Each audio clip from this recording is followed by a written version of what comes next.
very much for watching Kato William Huntington podcast.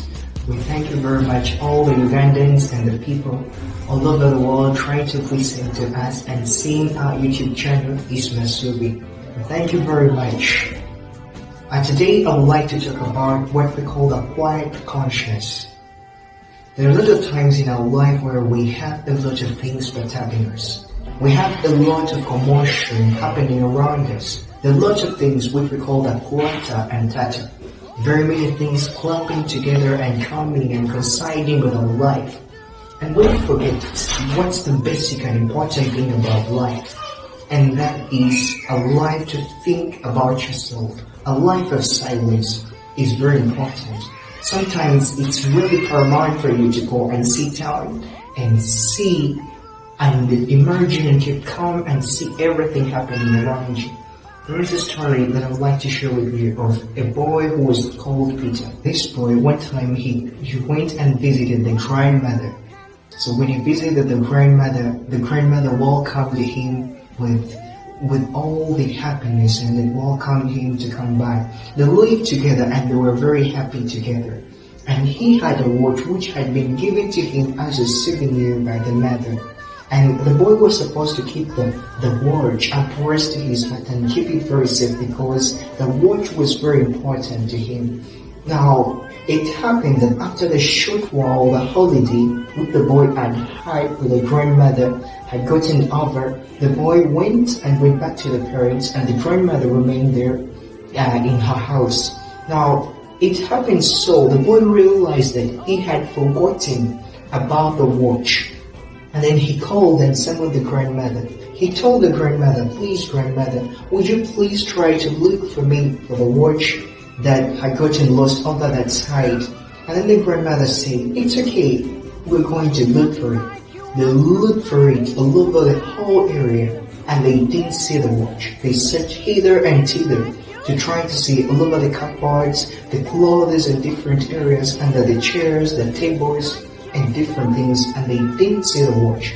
Now the boy felt like something was amiss about him, and then he said, "Let me go and go back to grandma's place and also search for that watch." Now he searched for the watch, and he didn't find it. When he didn't find it, he felt really low, and he had almost given up. Even the grandmother, they were seated over there in contemplation about why would the watch get lost. Now he sat down and sat near some garbage near there. And then he sank deep within his spirit and he told to himself, this watch has been very important to me. My mother gave it to me as a gift and I don't know what to do. Now I've lost the watch. Now as he was seated in silence trying to think about where the watch could be, he kept quiet and then he heard something going. It was almost like a tick of a chronometer. When he heard it, he tried to search around and he opened just a few pieces of clothes which were around, and then he found out that he had discovered the watch was there. And then he saw it and put it on himself. He felt happy. Now some of us are like that in our lives where we find that there are lots of things coming to us and a lot of commotion, and we find that very many things are happening to us, but we haven't sat down deep within ourselves and thought about how life is supposed to be. Life needs some quiet conscious. You sit down and figure out how life is supposed to be. The other time I was seeing a podcast of Jay Shetty. He said that life as a monk needs a quiet time, a time of meditation. Think about your life, your family, the issues around you, maybe your education, maybe a lot of things happening around you. It requires you to keep quiet and see that there is something you can do about your life.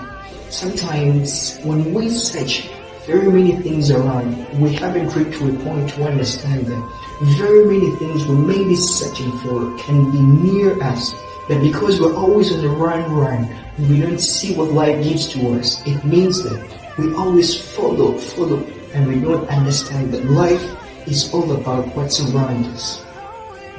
Thank you very much for watching. To William Hamilton. Thank you very much for watching.